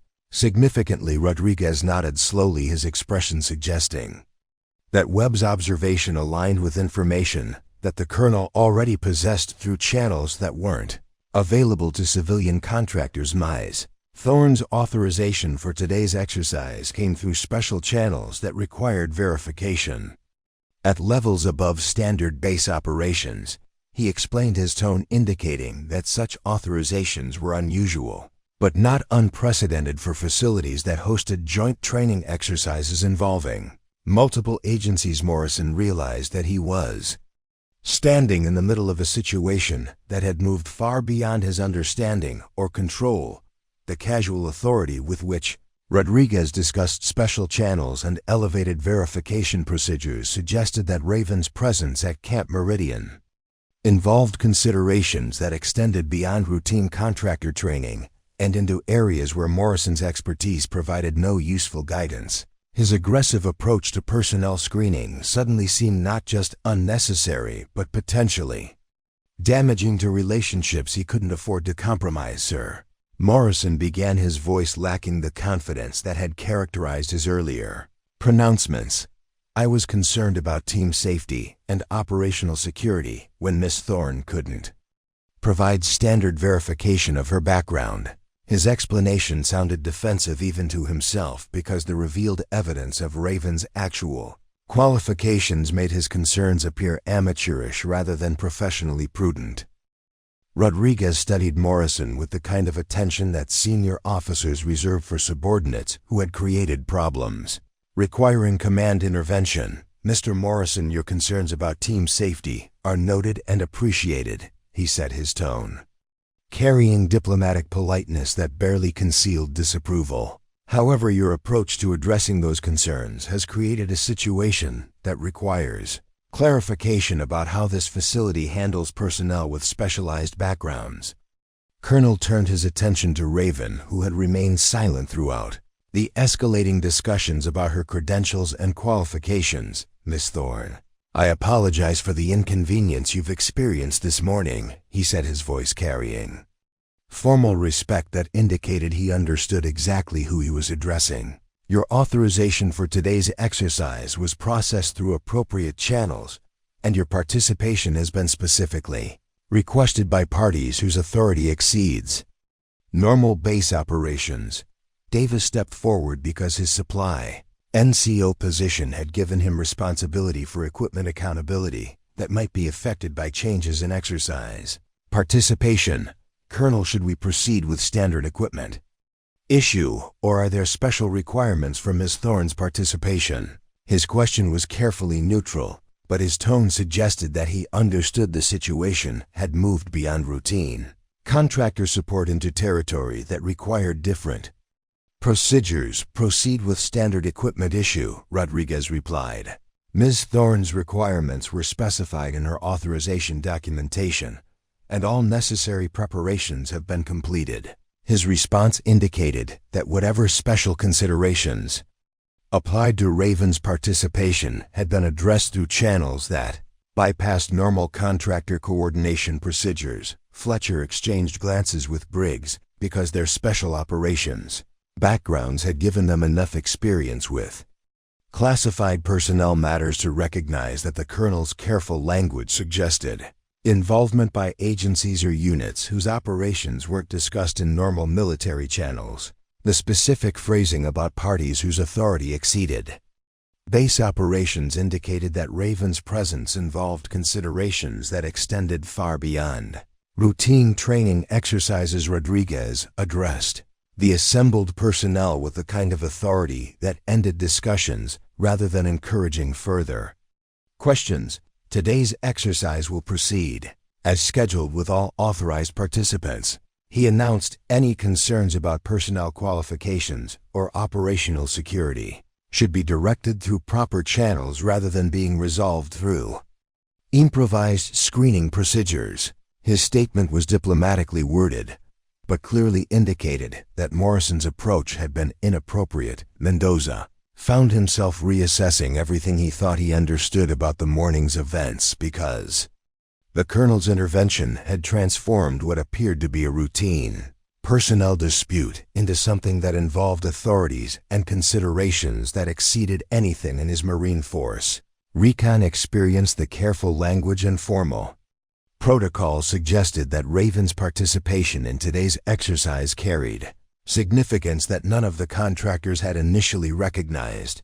Staging area buzzed with quiet conversations as personnel processed the implications of Rodriguez's intervention, but the discussions were muted by awareness that whatever had brought the base commander personally into the situation was beyond their clearance levels or operational experience. Morrison stood isolated in the center of the space, realizing that his aggressive personnel screening had not only been unnecessary, but had potentially damaged his professional reputation among people whose approval determined future business opportunities. Rodriguez prepared to leave but paused to address Morrison directly. Mr. Morrison, I'd like to speak with you privately after today's exercise is completed. He said, his tone carrying the kind of formal politeness that experienced military personnel recognized as a prelude to serious professional discussions. We need to review some aspects of how personnel authorization procedures are handled during future training events. The colonel's departure left behind a silence that reflected everyone's awareness that they had witnessed something unprecedented in their experience with contractor training exercises. The morning's confrontation had revealed not just Raven's hidden qualifications, but also the existence of authorization procedures and command relationships that operated at levels beyond what civilian security companies typically encountered. The implications would ripple through the contractor community for months as word spread about how Apex Security Solutions had handled a situation involving personnel whose credentials exceeded anything in their previous experience. Webb remained near Raven, his expression reflecting a mixture of professional respect and personal curiosity about how someone with her background had ended up participating in routine contractor training. Ma'am, with your permission, I'd like to observe today's exercise, he said quietly. It's been years since I've had the opportunity to see DevGru techniques demonstrated in a training environment. His request was delivered with the kind of professional courtesy that special operations veterans used when acknowledging each other's capabilities. Rodriguez stopped midway through his departure and turned back toward the staging area, his expression shifting from diplomatic formality to something approaching personal recognition. The change was subtle, but unmistakable to anyone familiar with how senior officers processed information that connected to their own operational experience. He studied Raven's face with the kind of attention that suggested he was assembling pieces of a puzzle that had been incomplete until this moment. Wait, The colonel said, his voice carrying new authority that came from sudden understanding rather than rank. "Thorn isn't your operational name, is it?" The question was delivered with the certainty of someone who had just connected dots that had been scattered across years of classified briefings and after-action reports. His posture straightened as memories surfaced that had been compartmentalized in the deepest levels of his security. Clearance Raven met Rodriguez's gaze steadily, her expression remaining neutral, but something in her eyes confirmed what the colonel was beginning to suspect. The staging area fell completely silent as everyone present realized they were witnessing a moment that exceeded anything in their previous experience with routine military interactions. The air itself seemed charged with significance that none of the civilian contractors could fully comprehend, but which they recognized as extraordinary. "Blackbird," Rodriguez said, quietly, the single word carrying weight that transformed everything about how everyone present understood the morning's events. "Your Blackbird from the Tripoli extraction operation." His voice held the kind of reverence that military officers reserved for legends that had been whispered about in classified briefings, but never discussed in official records. The name hung in the air like a revelation that changed the fundamental nature of reality. The reaction was immediate and electric. Webb's face went pale because his naval special warfare background had exposed him to stories about operations that existed only in the most highly classified archives. And the Tripoli extraction was a legend that had achieved mythical status within special operations communities. Fletcher stepped backward involuntarily because his Delta Force experience had included briefings about interagency cooperation that referenced operations he had never been cleared to discuss in detail. Marison felt the ground shift beneath him because the name Blackbird carried implications that exceeded anything in his military experience or contractor background he had heard. Whispers about operations that had been conducted under authorities that bypassed normal command structures, but he had never expected to encounter someone who had actually participated in missions that existed only in rumors and heavily redacted. "Intelligence summaries, the embassy siege." Davis whispered, his voice barely audible because even his limited knowledge of special operations history included awareness of events that had challenged every assumption about what was possible under impossible circumstances. "You were the operator who went in alone when the conventional rescue teams couldn't penetrate the compound." His statement was delivered with the kind of awe that veterans reserve for accomplishments that transcended normal military experience. Rodriguez nodded slowly, his expression reflecting the complex mixture of professional respect and personal amazement that came from finally meeting someone whose exploits had been briefed at the highest levels of military command. 18 hostages extracted from a compound surrounded by 300 armed militants, he said, his voice carrying the matter-of-fact tone that senior officers used when discussing operations that sounded impossible to anyone who hadn't been briefed on the classified details. "Single operator insertion during a sandstorm that grounded all conventional aircraft," Webb added, because his special warfare background had provided him with fragments of information about operations that had redefined what was considered achievable under extreme circumstances. "No air support, no backup, no communications with command elements for 72 hours while conducting urban warfare against overwhelming odds." Briggs found himself staring at someone whose operational accomplishments made his Ranger experience seem like basic training. The Tripoli extraction had become legendary within special operations communities precisely because it represented the kind of mission that should have been impossible for a single operator to survive, let alone complete successfully. "How many confirmed kills during that operation?" he asked, because his explosive background had given him appreciation for the tactical challenges that such missions presented. "Classified." Raven replied simply, but her tone carried acknowledgement that the question was legitimate, even if the answer couldn't be discussed in the current environment. The operation parameters included objectives that required specific tactical approaches under conditions that hadn't been encountered in previous missions. Her response was carefully worded to avoid revealing details that remained sensitive decades after the events. Fletcher shook his head in disbelief because his Delta Force training had included case studies about operations that pushed the boundaries of what individual operators could accomplish under extreme stress, but the Tripoli extraction existed in a category by itself as an example of capabilities that exceeded normal human performance. The intelligence reports said Blackbird disappeared after the extraction. He said, his voice carrying curiosity about how someone with that operational history had ended up participating in routine contractor training. Operational security required extended absence from official records, Rodriguez explained, his tone indicating that such disappearances were standard procedure for personnel who had conducted operations that required permanent compartmentalization. Blackbird's service record was classified at levels that exceed normal military access, and her transition to civilian status was handled through channels that maintained complete anonymity. Mendoza realized he was in the presence of someone whose military service existed in an entirely different category from anything he had encountered. During his Marine Force recon career, the Tripoli extraction represented operational excellence that had become the standard against which other special operations missions were measured, but meeting the actual operator who had conducted that mission felt like encountering a living legend. The staging area buzzed with whispered conversations as personnel attempted to process the implications of what they had learned, but the discussions were muted by awareness that they were dealing with information that exceeded their clearance levels and operational experience.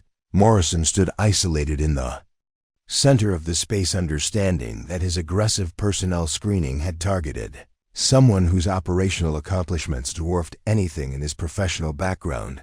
The after-action reports were incomplete because the mission parameters required techniques that hadn't been documented in official training manuals. Rodriguez continued, his voice carrying the weight of someone who had been briefed on operations that challenged conventional understanding of what individual operators could achieve. Blackbird developed improvised tactics during the operation that later became standard procedures for similar missions. Webb stepped forward, his expression reflecting the kind of professional curiosity that special warfare veterans brought to encounters with legendary operators. Ma'am, would you be willing to discuss any aspects of the tactical innovations that were developed during that operation? He asked, his tone carrying the respectful formality that such requests required, obviously within the constraints of operational security requirements. Today's exercise will provide adequate demonstration of applicable techniques, Raven replied, her voice carrying calm authority that hadn't been present during any of her earlier interactions. The training scenarios include elements that allow for practical application of unconventional approaches to tactical problems. Her response suggested that the morning's confrontation had not deterred her from participating in activities that might reveal capabilities that civilian contractors rarely witnessed. Davis began reassembling equipment with movements that reflected new understanding of who would be using the gear he had issued, the tactical vest and communications equipment that had seemed standard during routine preparation now carried significance as tools that would be employed by someone whose operational experience exceeded anything in normal contractor backgrounds. His attention to detail increased dramatically as he ensured that everything functioned exactly as specified. Revelation had transformed everything about how the morning's events were understood by everyone who had witnessed Morrison's confrontation. What had appeared to be necessary personnel screening now looked like harassment of someone whose service record represented the pinnacle of special operations achievement. The public nature of the humiliation made the situation infinitely worse because word would spread throughout the military and contractor communities about how Apex Security Solutions had treated a living legend. Rodriguez prepared to conclude his intervention, but paused to address the assembled personnel with the kind of authority that ended speculation rather than encouraging further discussion. The exercise will proceed as scheduled with all authorized participants. He announced any questions about operational details or personnel qualifications should be directed through appropriate classified channels after today's activities are completed. His statement was diplomatically worded, but clearly indicated that further discussion of Raven's background was beyond their clearance levels. Rodriguez turned his full attention to Morrison. With the kind of focused intensity that senior officers reserve for subordinates who had created problems that required immediate correction, the colonel's expression carried no anger, just the cold professionalism of someone who understood that leadership failures had consequences that extended far beyond the individuals involved. Morrison found himself under scrutiny that felt like being examined through a microscope by someone who had decades of experience identifying and addressing command problems. Mr. Morrison, Rodriguez said, his voice carrying the formal tone that military personnel recognized as a prelude to career-defining conversations. Your approach to personnel screening this morning has created a situation that requires immediate clarification about how civilian contractors interact with classified personnel at this facility. The statement was delivered with diplomatic precision, but everyone present understood that Morrison was being held accountable for decisions that had embarrassed the base command. Morrison felt his professional world collapsing around him because the revelation of Raven's true identity had transformed his aggressive personnel screening from necessary security measures into public humiliation of someone whose operational accomplishments exceeded anything in the contractor community. His reputation within the industry depended on maintaining relationships with military facilities like Camp Meridian, and antagonizing base commanders was a luxury that no civilian contractor could afford. Sir, I was following standard procedures for verifying personnel qualifications, Morrison replied, his voice lacking the confidence that had characterized his earlier pronouncements. Company policy requires background verification for all team members participating in high-risk training exercises. His explanation sounded weak even to himself, because the revealed evidence of Raven's qualifications made his concerns appear amateurish rather than professionally prudent. Standard procedures. Rodriguez repeated, his tone suggesting that Morrison's understanding of appropriate protocols was fundamentally flawed. Do not include publicly humiliating personnel whose service records are classified at levels that exceed your clearance to verify. The colonel's voice carried the weight of someone who had managed similar situations involving civilian contractors who had overstepped their authority boundaries. Davis stepped forward because his position as supply NCO had given him responsibility for documenting equipment issues that might affect future training relationships. Colonel, should I file an incident report about this morning's events? He asked, his tone carefully neutral, but his question carried implications about official documentation that could affect Apex Security Solutions' standing with base administration. Yes, Rodriguez replied immediately.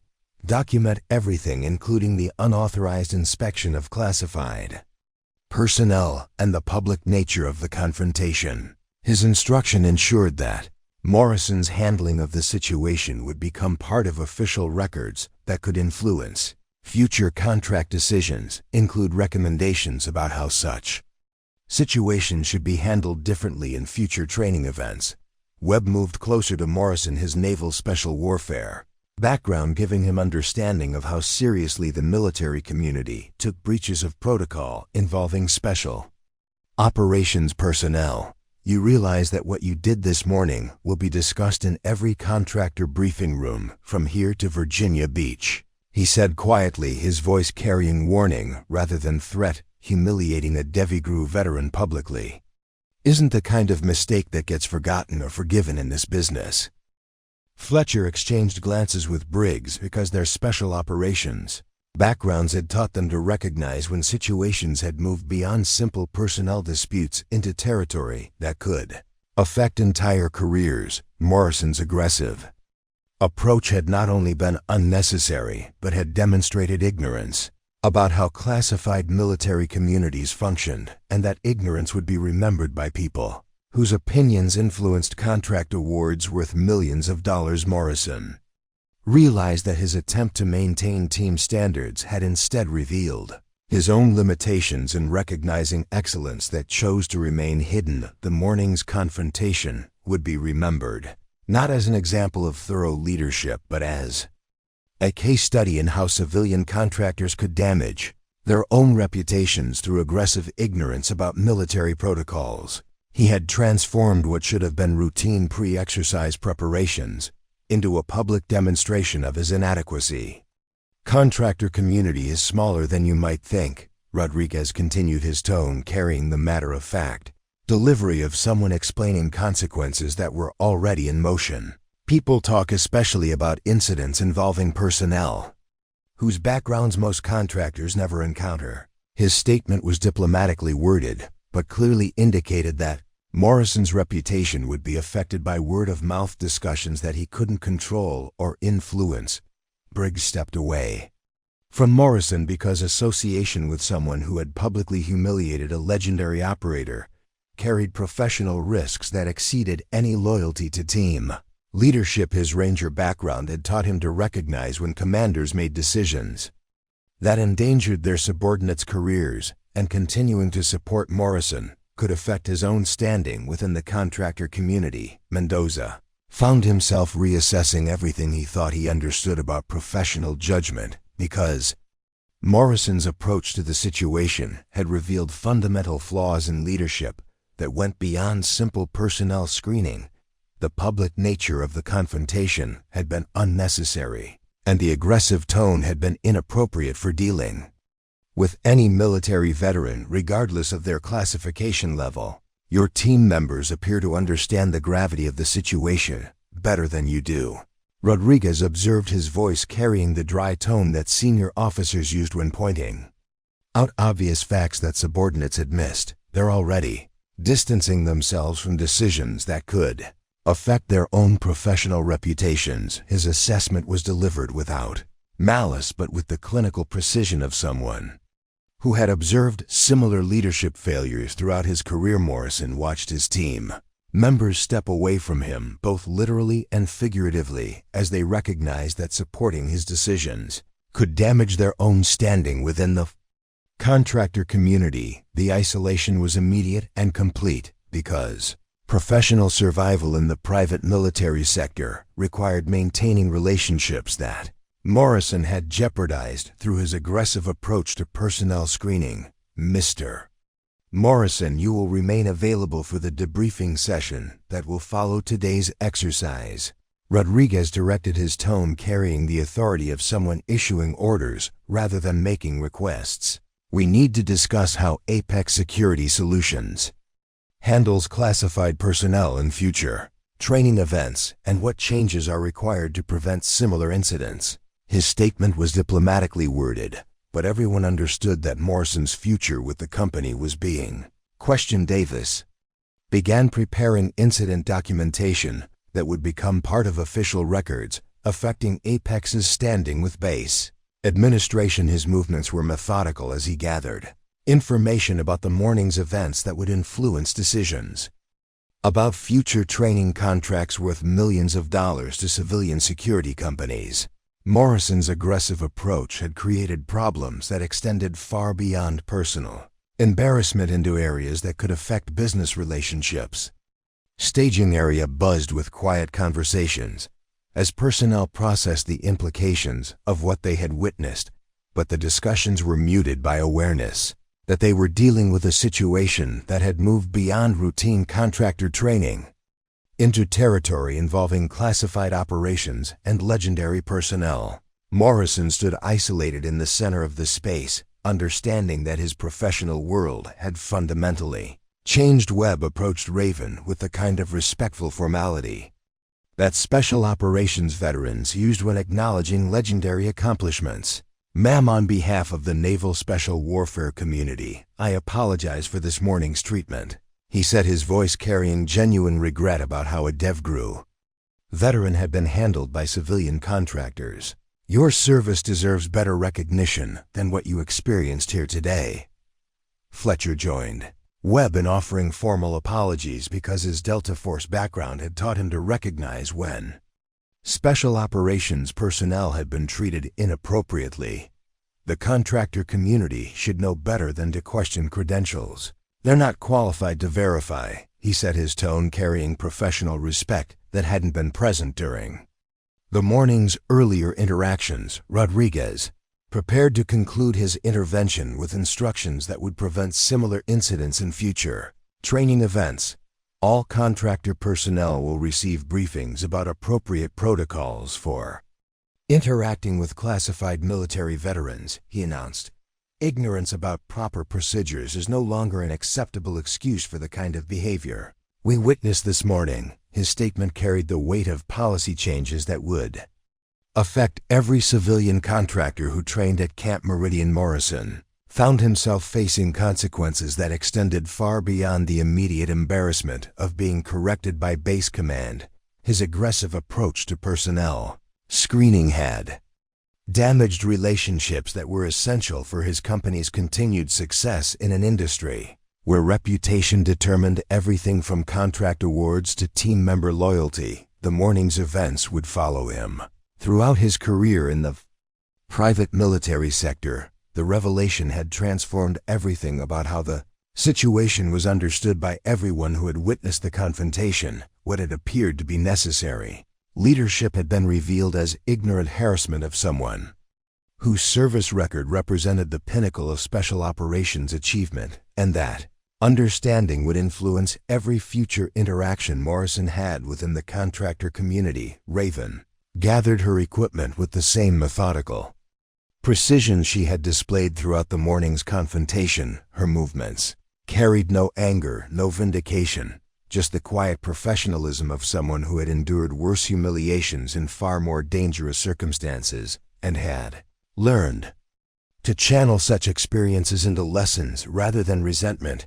She checked her tactical vest, communications equipment, and weapon with systematic thoroughness that suggested the morning's events had not altered her focus on the upcoming exercise. Before we proceed with today's training, Raven said, her voice carrying calm authority that commanded immediate attention from everyone in the staging area, I want to address what happened here this morning because it represents something larger than a simple personnel dispute.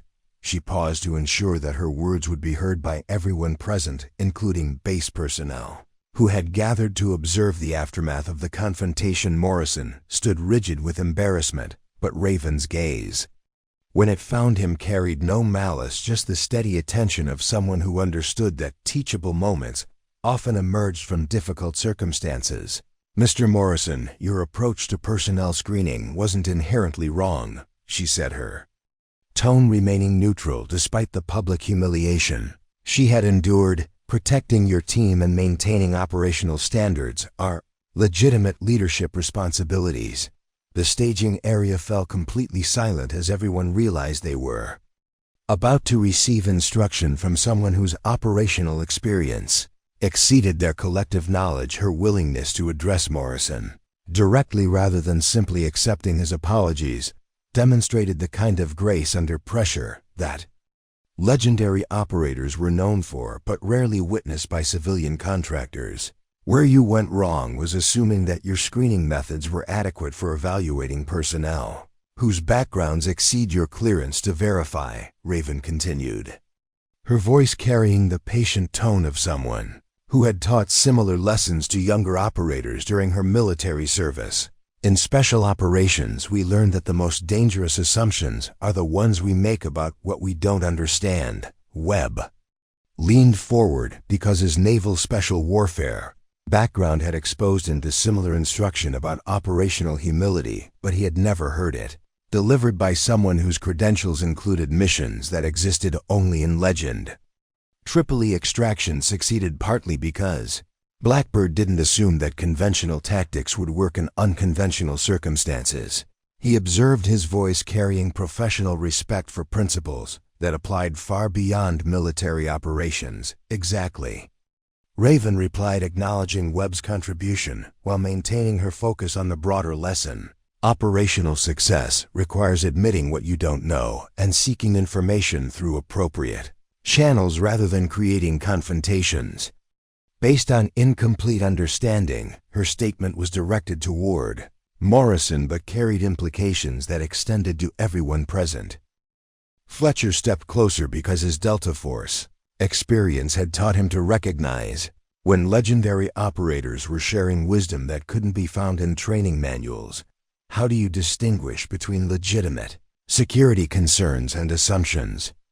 Based on incomplete information, he asked, his tone carrying genuine curiosity about decision-making processes that had proven effective under extreme circumstances.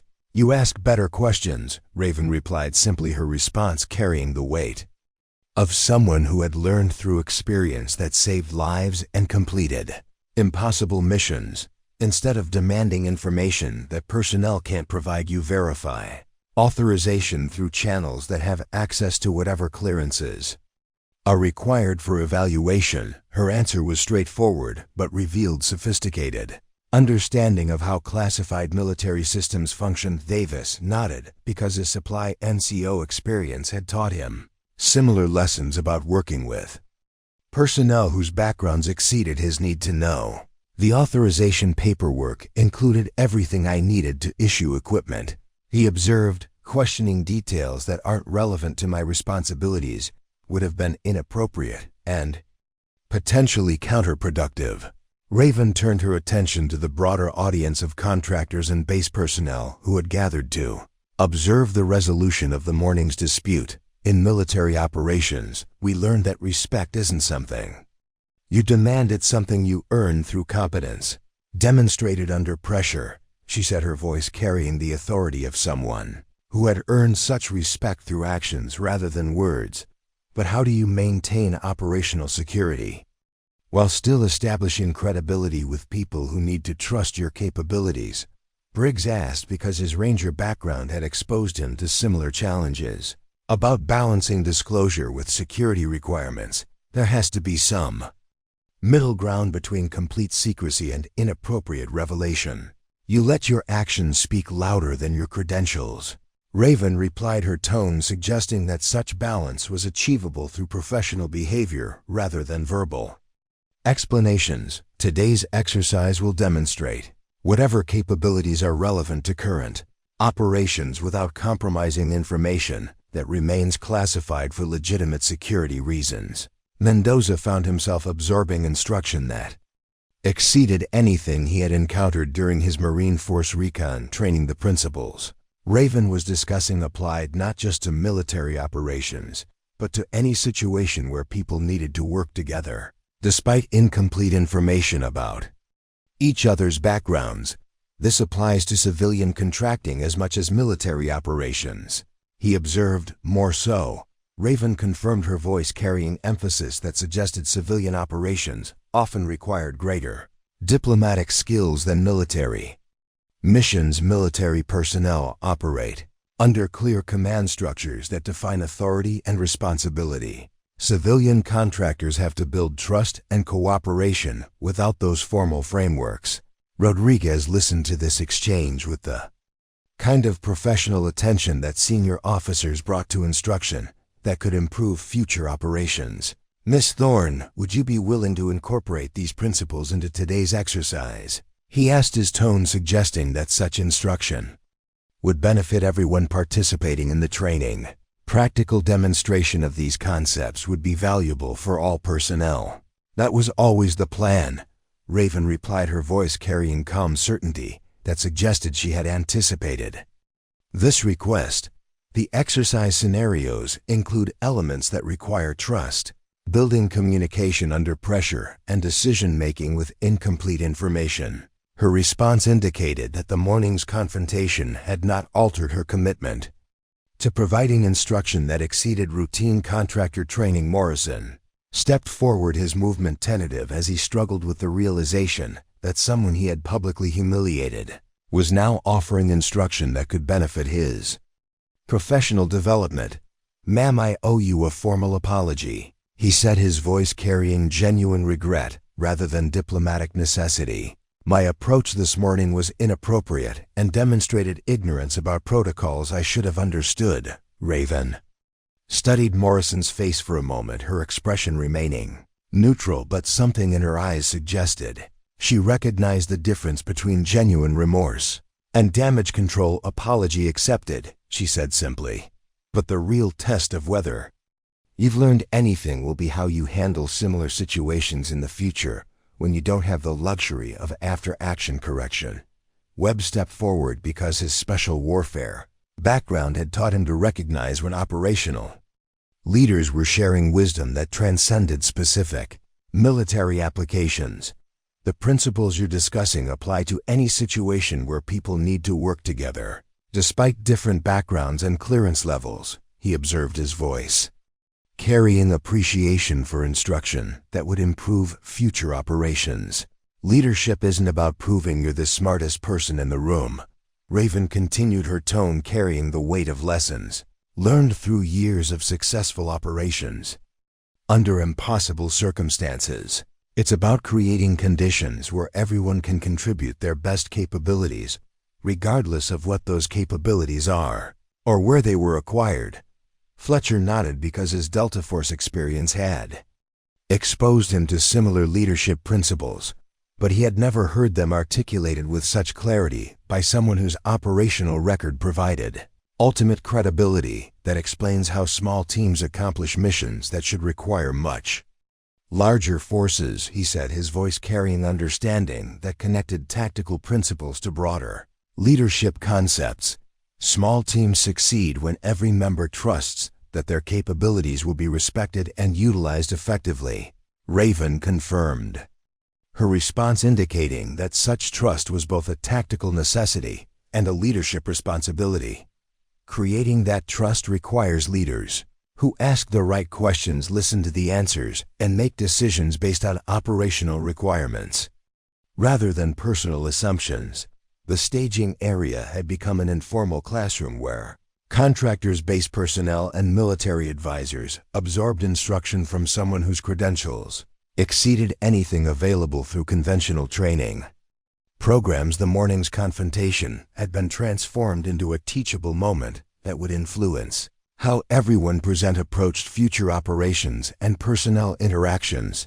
Began final equipment checks with movements that reflected new understanding of how classified personnel should be treated during routine military operations. His attention to detail increased as he ensured that everything functioned exactly as specified, because he now understood that he was supporting someone whose operational requirements exceeded anything in his previous experience. Instruction session concluded with Raven's calm assertion that real professional competence was demonstrated through actions rather than credentials, through results rather than rhetoric, and through respect earned under pressure rather than demanded through authority.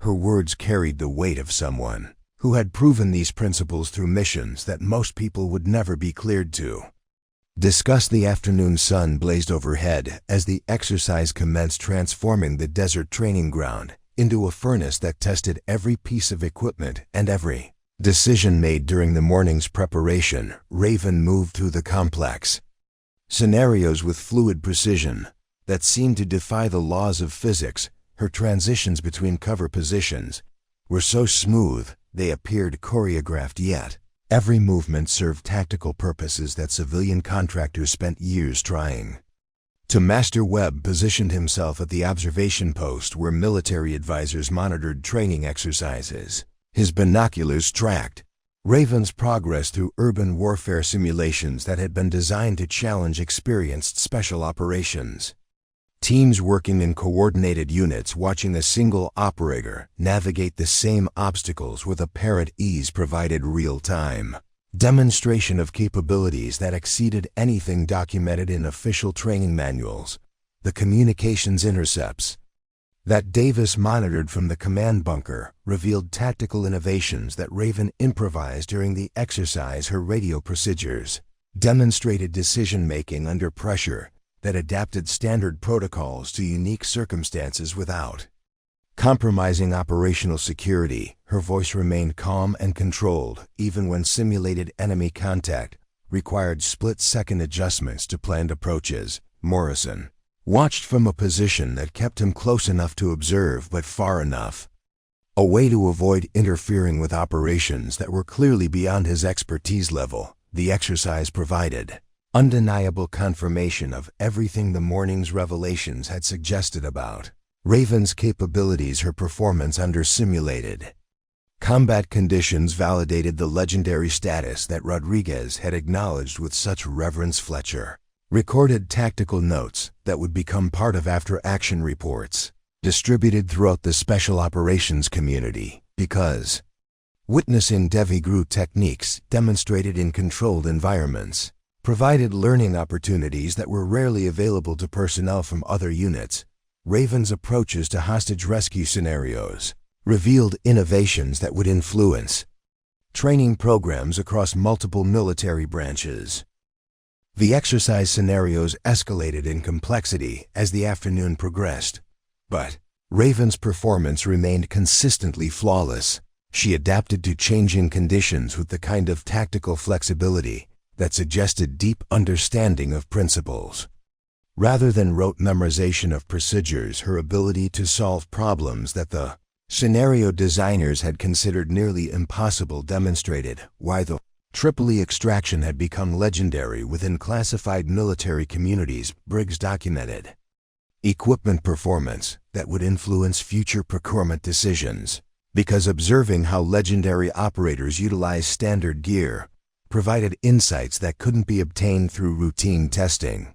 Raven's modifications to standard tactical equipment revealed innovations that improved functionality without compromising reliability. Her field-expedient solutions to technical problems demonstrated creativity that exceeded anything taught in conventional military schools. Rodriguez observed the exercise from the command center, where base commanders monitored training events that could influence future facility utilization and contractor relationships.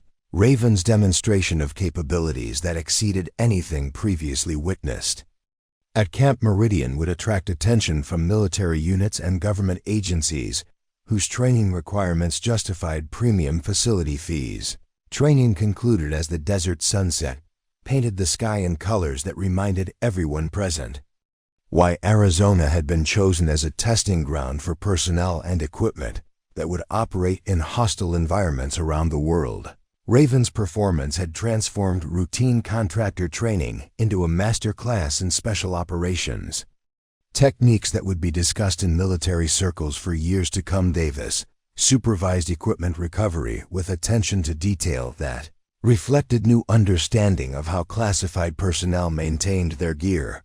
The modifications Raven had made to standard equipment revealed innovations that would be studied by military researchers, whose job was identifying improvements that could benefit future operations. Her approach to equipment maintenance demonstrated principles that applied far beyond individual training exercises. Webb approached Raven as she completed final equipment checks, expression carrying the kind of professional respect that naval special warfare veterans reserve for operators whose accomplishments exceeded their own. Ma'am, today's demonstration will influence training programs across multiple commands, he said, his voice reflecting genuine appreciation for instruction that couldn't be obtained through conventional channels. That was the objective. Raven replied, her tone suggesting that sharing knowledge had been her primary motivation for participating in exercises that provided no personal benefit beyond the satisfaction of contributing to improved capabilities among personnel who might face similar challenges in future operations. Fletcher joined the conversation because his Delta Force background had given him appreciation for cross-training opportunities that allowed different special operations communities to learn from each other's innovations. Would you consider participating in similar exercises at other facilities? He asked, his tone carrying hope that such instruction might be available to broader audiences. Possibly, Raven answered, her response indicating that future participation would depend on circumstances that exceeded simple scheduling considerations. Operational security requirements change over time, and there may be opportunities to share additional knowledge when such sharing serves legitimate training purposes. Rodriguez concluded his observation duties with satisfaction that the morning's confrontation had been resolved in ways that benefited everyone involved, including Morrison, whose harsh introduction to working with classified personnel had provided lessons that would improve his future leadership decisions. The base commander's intervention had prevented a situation that could have damaged relationships essential for Camp Meridian's continued success. Morrison completed his own after-action review with humility that reflected genuine understanding of how his aggressive approach had nearly cost him everything he had worked to achieve in the private military contractor community. His conversation with Rodriguez would focus on implementing changes that prevented similar incidents while maintaining the security standards that justified Apex Security Solutions premium rates. The staging area emptied as personnel departed for debriefing sessions that would process the day's events into lessons that could be applied to future operations. But conversations continued in informal settings, where the morning's confrontation would be discussed, analyzed, and remembered as an example of how assumptions could create problems that exceeded their apparent scope. Mendoza gathered his personal equipment with movements that reflected new understanding of how military communities identified and respected excellence that chose to remain hidden. His Marine Force recon background had exposed him to exceptional personnel, but meeting someone whose service record existed at legendary levels had provided perspective that would influence his entire career. The contractor community would remember this day as a watershed moment when civilian security companies learned that their screening procedures were inadequate for evaluating personnel whose backgrounds exceeded standard clearance levels. Word would spread through informal networks about how Apex Security Solutions had handled the situation, and those discussions would influence future relationships between contractors and classified military personnel. Raven departed Camp Meridian as quietly as she had arrived, driving the same battered pickup truck that had attracted no attention during the morning's arrival. Her participation in the day's events would be remembered by everyone who witnessed it, but her own records would show only routine training that provided no indication of the impact her instruction had created. Webb remained at the facility to complete documentation that would ensure Raven's contributions were properly credited within appropriate channels. His reports would influence decisions about future training programs that could benefit from similar instruction while maintaining the operational security requirements that protected classified personnel. Desert evening brought cooling temperatures that provided relief from the day's heat, but the conversations that continued among personnel who had witnessed the morning's events generated their own energy as people processed experiences that exceeded anything in their previous military or contractor backgrounds. Rodriguez prepared reports for higher headquarters that would describe the day's training outcomes without revealing details that remained classified, but his assessments would influence decisions about how military facilities handled civilian contractors whose expertise was limited compared to the personnel they sometimes encountered during joint training exercises. The story would spread throughout the military and contractor communities as an example of how assumptions about personnel qualifications could create embarrassing situations for people who should have known better.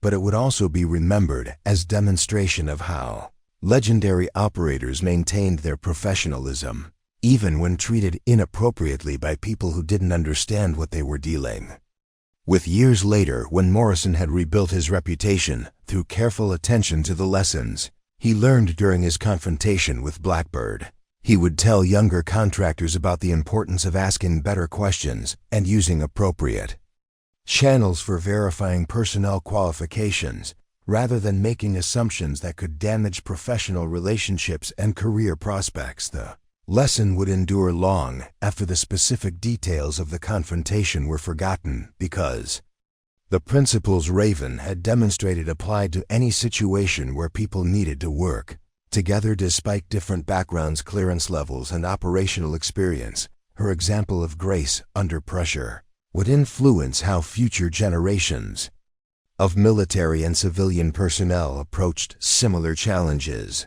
You ever made assumptions about someone based on their appearance, only to discover you were completely wrong about their capabilities? What would you have done if you had been in Morrison's position, when faced with someone whose credentials exceeded your ability to verify them? Share your thoughts in the comments below, because we read every single response. If this story made you think twice about the dangers of judging people by their appearance, hit that subscribe button and ring the notification bell so you never miss another story about the hidden heroes who walk among us. Your support helps us bring these important lessons to audiences who need to hear them. More stories about people who prove that real strength doesn't need to announce itself are waiting for you in our playlist. Click the next video to discover another tale about quiet professionals whose capabilities exceed what most people imagine possible. We'll see you in the next story, where ordinary situations reveal extraordinary people. Up next, you've got 2 more standout stories right on your screen. If this one hit the mark, you won't want to pass these up. Just click and check them out.